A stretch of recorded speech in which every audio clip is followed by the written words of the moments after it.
Well, I had several injuries. If you're riding bulls, you're going to have some injuries, okay? And so I've, 3 knee surgeries, 2 wrist surgeries, and the list goes on. Broke my nose 4 times. Meet Palabeau. At the age of 50, he made a bold decision. He sold everything and set out on a quest to visit every country in the world. This is the Radio Vagabond, the ultimate destination for armchair travelers who are looking for inspiration to get out into the real world and let loose their wanderlust. This is the last episode from my visit to Texas, and of course I had to go to a real Texan rodeo, or as they call it, Tejas Rodeo, spelled with a J.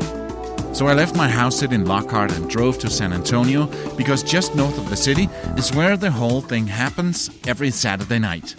I've been invited backstage to get to see the whole event up close and speak to the co-founder who will teach us a lot about this amazing sport. Because according to Yancey James, this is a sport. There's even a world championship every year. They'll take the top 15 cowboys in the world and will compete for 10 straight days to crown a champion. There is a world champion in each division, and you'll see some guys that have been to that top 15 in the world. My name is Palabeau, and this is the Radio Vagabond, episode 200. Yeah, 200. Let's pop that champagne and celebrate the anniversary. This is the Radio Vagabond. And I can take anything you can throw at me, and nothing can get me down. Life is looking so bright, the sun is up again. I'm feeling like I could fly. No clouds in my way, no. And I'm living the good life. And I'm living the good life now. I'm living the good life. And nothing can get me down, no. This episode is brought to you in part by Hotels25.com. It's a website that helps you find the best prices on hotels and guest houses and hostels around the world in one simple search. Hotels25.com. Here I am, backstage. The arena is in front of me, and then there's the stands on the other side. And back here, there are a lot of booths where there's one with 10, 15 small cattle. I guess that's the one for the roping later. In another booth, there are around 10 sheep, probably for the children to get on later. And then behind me, when I turn around, there's a round arena where, let me see, 6 or 7 girls on horses are warming up the horses. My guess is that those are the girls that's going to be competing in the running of the barrel or the barrel running. And I think they're warming up the horses. There's also a booth with some, I think it's longhorns. It's cows with very long horns, so that would be a pretty good guess. And then there are a lot of trailers for horses and a lot of cars and a lot of people just hanging around. I can see that this is like the circus that rolled into town, and it's a lifestyle for them. And then a lot of guys with cowboy hats and big belt buckles, and some of them, I don't know which one of them are going to be competing today. And then far behind there are a booth with some big bulls scraping in the ground. They look mean. We're here at Tejas Rodeo.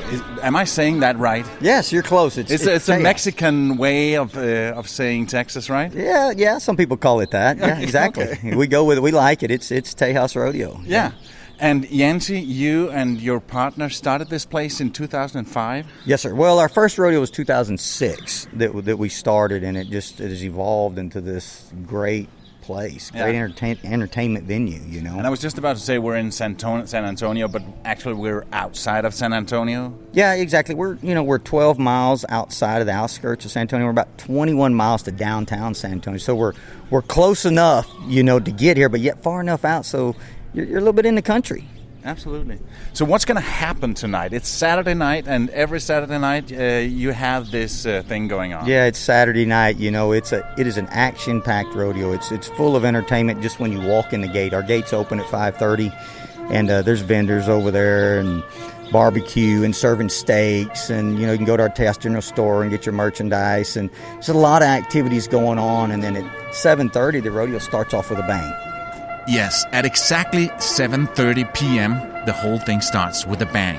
Or should I say, with a lot of riders, with flags and circles in the arena, bathed in colorful lights, to the sound of the cheering crowd, and a trumpet playing a fanfare. Thank you, ladies, and please remain standing and join us. And then, of course, the national anthem. I mean, this is America. Oh, say, can you see by the dawn's early light? So please remain standing as I explain a few of the events that are coming up in this rodeo. There's running of the barrels, or barrel racing. This is usually a rodeo event for women, and it's where a horse and a rider attempts to run a clover leaf pattern around preset barrels in the fastest time. And then there's the iconic bull riding, where a rider is getting on a bucking bull and attempts to stay mounted while the animal tries to buck off the rider. To receive a score, the rider must stay on top of the bull for these 8 seconds, with the use of one hand gripped on a bull rope tied behind the bull's forelegs. The other hand is up in the air, and this is not just for balance. Touching the bull or themselves with a free hand, or falling off before the 8-second mark, results in a no-score ride. They also get scores from how mean the bull is and how much it's bucking. American bull riding has been called the most dangerous 8 seconds in sport. But Yancey will tell us more about that in a minute. And the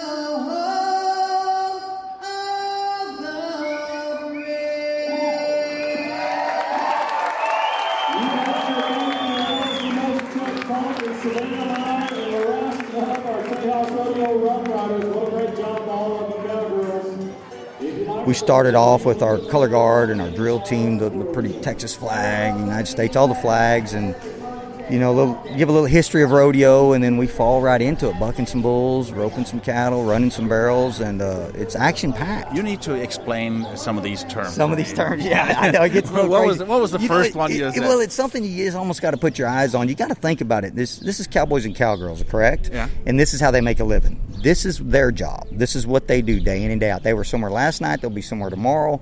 They're trying to hit 4 or 5 rodeos a week. This is their office, okay? So they're putting money on the line. They're not paid like the NFL guys or those guys. They don't have a salary. So they have to win, pay the electric bill, to pay their mortgage, and so they're coming here to compete, and they're coming for first place. So, for instance, in the bull riding, they'll draw a bull. They don't get to pick one. They'll draw one, and whoever... Like a lottery? Kind of like a lottery. Just pick a number out of a hat, and, and you draw the great bucking bull.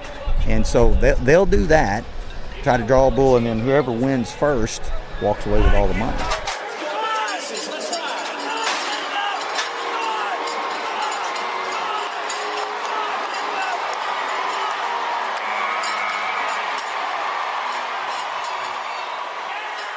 Do they know in advance which bull are the mean one? Oh yeah, they kind of know what's they don't know what bulls we're going to bring tonight because we kind of change it up a little bit. Okay. Some different stock contractors, and we have some of the best bulls in the world. We have some mediocre bulls. There's always a few in there that are what we might use terms awfully juicy, pretty rank. And so and you want that better bull. If you're a cowboy and you're trying to make a living, and because there's a judging system, the better the bull bucks, the better your score. Oh, okay. So you want the best. So it's not only seconds. No. 8 seconds is the cutoff. You get 8 seconds, and then we have 2 rodeo officials that judge how well the bull bucked, and then how well the cowboy rode the bull. And when you say bucked, is it like trying to kick him Trying off? to kick you off. Him or her off. Yeah, they judge it on how difficult the bull was to ride, how high he kicked, if he spun. A number of different scenarios go into whether the bull makes the bull difficult to ride for a cowboy. If he just runs out there, we don't call that difficult. No. And so your cowboy, he might ride him, but he's not going to get a great score. And so the next guy's coming up, and he rides one that's really kicking hard and spinning and doing everything in the world he can get the cowboy off, and he rides him. Naturally, his score is going to be better. Yeah. But how do you keep the bulls juicy? You don't keep them juicy. They keep themselves juicy. They love to buck. Okay. These bulls are, in this time, and it started back in the mid-'90s, but they're bred to buck. It's kind of like the racehorses on the track or whatever. They love to do it. It's something that you can't teach them this, right? Some of them you can go back and pet them in the pen, okay? Yeah. Some of them are like pets, but when they get out here, and they buck, feel the dirt and feel the crowd and they buck for 8, hear 10 you seconds. yelling in the microphone. Oh, we have one bull they call Perfect Storm. It's great. Usually he bucks a cowboy off big, but he weighs every bit of 2,200 pounds. But he makes a victory lap, one full lap all the way around the ring. It's kind of, I think he's showing off. I promise. And then out the gate he goes. They kind of got to love to do it. And like I say, it's in their genes, it's in their blood pool, and they love to do it. Actually, my thought was, I don't know a thing about this. My thought would be, okay, now they've done it a few times, and then that's not much going to happen, and here we go again, and I can do this, and right. But no, it's not that way. Yeah, they are like athletes, and then some bulls come up with a set pattern, and some do different things. It's just, every bull's unique. Well, then again, with the horses, because some of the horses, when they ride around really, really fast, I can see that's really trained horses, and they know what they're doing. Right. Then they get on a horse that is bucking as well and trying to kick them off. That's a different horse, right? Yeah, exactly. That's a different horse. Same thing. Those horses love to buck. That's their passion. The horses in the barrel race, they figured these out. That's their passion. Barrel race. Explain that. And that's, we set 3 barrels up in the arena, and the girls have a set pattern they have to go to in the fastest time, go around the 3 barrels, and we have an electric eye that runs across there. Did you say girls? Girls. It's just girls sport mostly. That's in the rodeo. Okay. Yep. And so they're running fast. They train these horses. It's a true. What's pretty neat is it's a partnership. Yeah. Between whoever and the animal, whether it's a cowboy or a cowgirl and their horse, they work with these animals day in and day out, and the horse is no good without the cowboy or cowgirl, and the cowgirl is no good without the horse, and so they come to work together, and they learn what each one needs to be successful. Yeah, and some of these girls are quite young. Oh yes, some of them, there's some 9, 10-year-old girls in here competing with some of the world champions. 9 or 10 years old? I'll brag a little bit. One was my daughter, but they're competing against some of the best cowgirls in the world, and it's a passion, it's a way of life, it's a culture. Yeah.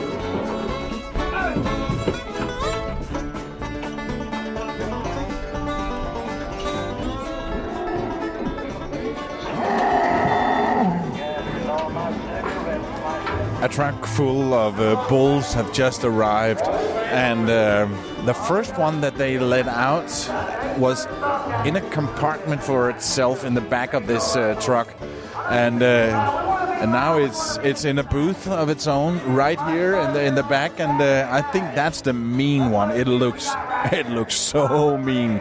I'm standing right next to it right now, and then the rest of them were 4 or 5 in one room, and then 5 together as well, and here, and they don't look nearly as mean, but the first one and now the last one that just came out now looks like those are the ones that you should take care of. Yancey James has been involved with rodeos his entire life. After a career competing professionally in rodeos around the US, Mexico, and Canada, he became co-owner and vice president of Tejas Rodeo Company, just north of San Antonio, with his partner, Trey Martin. They've been putting on a rodeo show every Saturday night from March through November since 2006. But as I mentioned, he used to be a professional bull rider. I did. I traveled the United States and Canada and Mexico, and And that's what I did. That was my passion as a young kid. Where that came from, I have no idea. You know, You didn't grow up on a farm yeah, or I grew ranch? up on yeah, absolutely. I grew up on farm ranching, but it wasn't a rodeo lifestyle. But it was something that was instilled in me. You know, some people want to be accountants. Some people want to be engineers. Some people want to be NFL football players. I wanted to be a professional bull rider, and I wanted to be one of the best. And so, however that got into my mind, that was what I pursued. And so I did. I traveled across the United States and rodeoed for a living for several years, and then I found myself here, you know, showing. What made you stop? Is there an age limit? Did you get too old, or did you have an You know, injury? well, I had several injuries. You know, if you're riding bulls, you're going to have some injuries, okay? And so I've, 3 knee surgeries, 2 wrist surgeries, and the list goes on. Broke my nose 4 times. But, honestly, for me, and everybody's situation's different when they're rodeoing, especially in the bull riding event, or why they quit. Some it is injuries.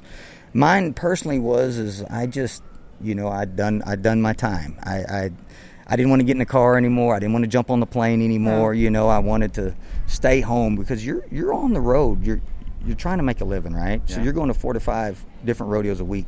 Sometimes that's 4 to 5 different states a week. And who wants to live in a suitcase? Who wants to live? It was fun. Hey, I would do it over. I'd do the same thing over again if I had to. But in my eyes, it's a little bit of a young man's game. Now I'm a family man, and I have kids of my own. And if that's a route they choose to go, I'll support them. Or if they want to, my boy was in football this morning. If he wants to play football, if they just don't want to do anything, they're going to do something. Trust me. But if I will support them whatever direction they want to go. But that was my lifestyle, and I did enjoy it. But I will say enough was enough.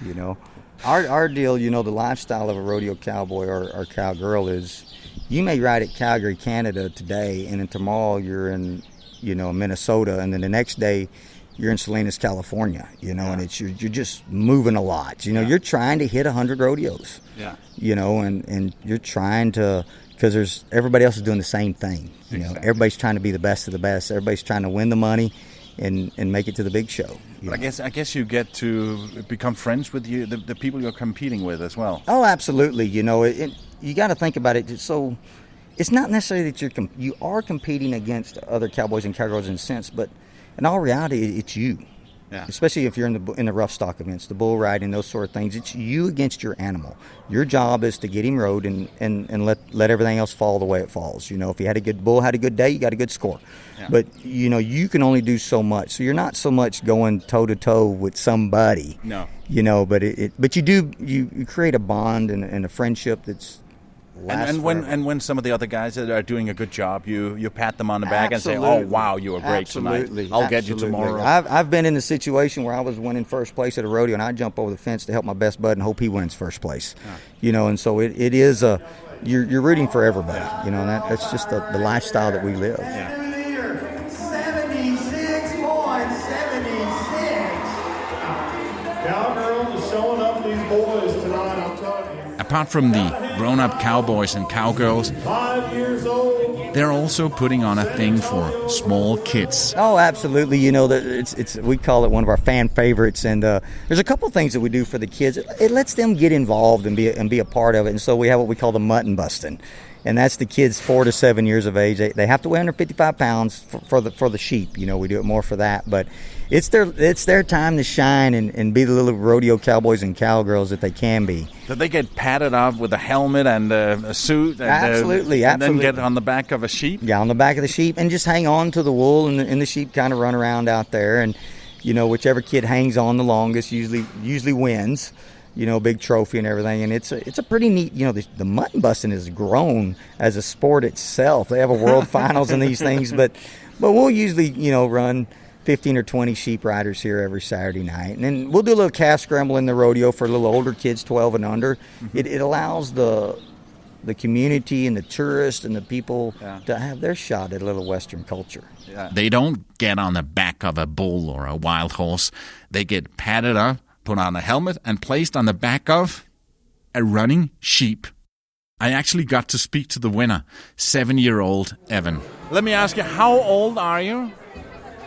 7. You're 7? Weren't you scared? Kind of. Kinda?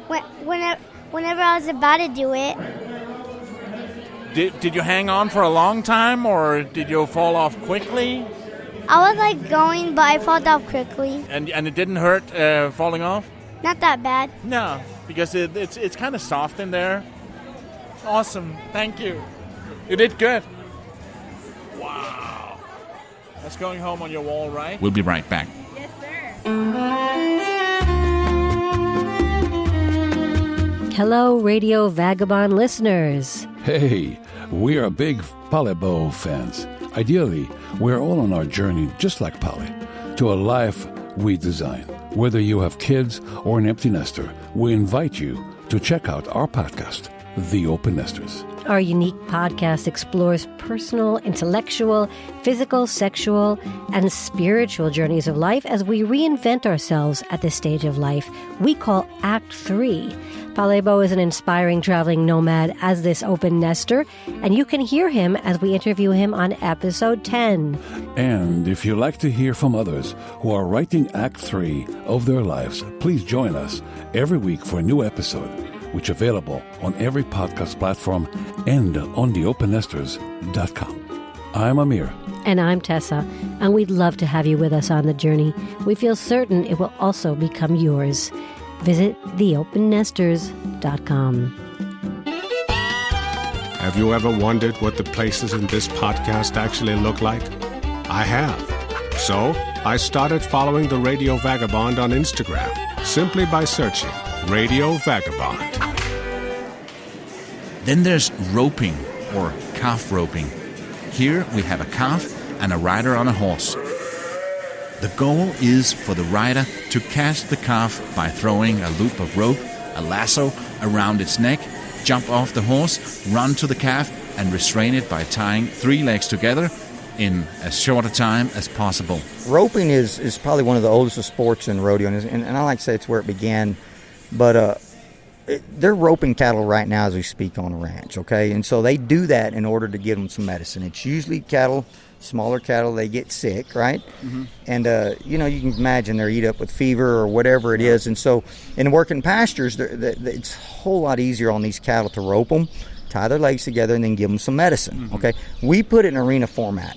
These cattle have been roped. They're used to it. It's actually, in a sense, somewhat good for them because that's how we keep them alive, man. If we were unable to do that, these cattle would not live. Some people who see it might say, the poor animal. They would. Because it looks rough when absolutely. You tip them over. Yeah, absolutely. But I've been here. We're going into our 14th year, and we've never, knock on wood, if you will, we've never had an injury. No. To any animal that I know of. Are there animal rights people on the barricades about that? Yeah, there is. I mean, not here particularly, but they're all over the United States. But it's more of an understanding. If you truly understand the concept and what's involved and actually the protection that we do to take care of these animals they cost a lot of money. They're worth a lot to us, and worth a lot to America. Yeah. That's how we eat, man. And not totally, but it's a big source of our market and how we survive and have been surviving for years. And so, thank God there is the cowboys still existing because we're able to keep that industry still alive. Because I don't know how that would work without it. They have a steakhouse on site where they serve great steaks and of course barbecue. And they have a dance after the rodeo, probably line dancing. There's an action-packed show every Saturday night, and as Yancey says, it's cheaper than going to the movies. Well, that's if you include a lot of popcorn and a big gulp soda. Tejas Rodeo tickets are $20 for adults and $10 for kids. And we're here on the side of the arena, and when I got here, there was a tractor going around. Is that to make the ground softer? Absolutely, yes. Yeah. And for all aspects of the animals, from the horses the guys are riding, and for the riders who fall off, the riders that might fall off. But yes, and there's an art to it. You don't want it too deep, because they can get hung up in it. But you want it soft and deep enough so that it's smooth and everything transitions. Cowboys, cattle, everybody walks away with it clean. Everything's good. Yeah. In addition to Saturday night rodeos, they offer horseback riding lessons during the week, and on non-event days, they can accommodate groups in their rustic, country-chic venues, fundraisers, parties, weddings, and more. Is there such a thing as the best? Is there like the ultimate championship? Is there a Super Bowl of rodeo? Absolutely. It's called the National Finals Rodeo. It's in Las Vegas. They'll take the top 15 cowboys in the world and will compete for 10 straight days to crown a champion. There is a world champion in each division. In each division you'll see here tonight, and you'll see some guys that have been to that top 15 in the world. So there absolutely is. Okay, who should I keep an eye on? Tonight I'd keep an eye. I didn't look at the list of the cowboys and cowgirls that are going to be. I know Tammy Herbert and Sherry Mel and the girls roping. Both of them are past world champions. You'll see Larry Hammonds, the cowboy from California, J.B. Ireland. Landon McClarty's been to the National Finals Rodeo. And Ileana Medina, and the list goes on in the barrel racing. Just talent. Talent. Yeah. So it is really a sport. I can't wait to see if it makes it into the Olympic program at some point. Thank you so much to Yancey James for taking the time to chat, and the team at Tejas Rodeo Company for inviting me backstage and giving me an adventurous Saturday night. If you're in the San Antonio area at some point, I highly recommend that you pay them a visit. I put links in the episode notes and on theradiovagabond.com. We're almost at the end of this episode, and also at the end of my visit to Texas and to the US for this time. In a few seconds, I'll tell you where I'm going next. It's been a while since I've had a letter from you guys, and I think it's about time. Tell me where you're listening from, and also I'd like to hear where you want to go on your next trip. You can go to theradiovagabond.com and click on Contact. Here you have two options. Either fill out the form or click on Talk to Me and send me a voice message. This episode is supported in part by Hotels25.com. It's a website that helps you find the best deals on hotel rooms, guest houses, apartments, and hostels all over the world in one simple search. Hotels25.com. It's best price guaranteed. Now I've been here in Texas for about 3 weeks. The last 10 days have been here in Lockhart, outside of Lockhart, where I've been house sitting, taking care of 2 cats. And now I'm heading off to my next destination. I'm going to Mexico, to Monterrey in Mexico, and I'm so looking forward to that. My name is Palabo, and I gotta keep moving. See ya. Produced by RadioGuru.co.uk.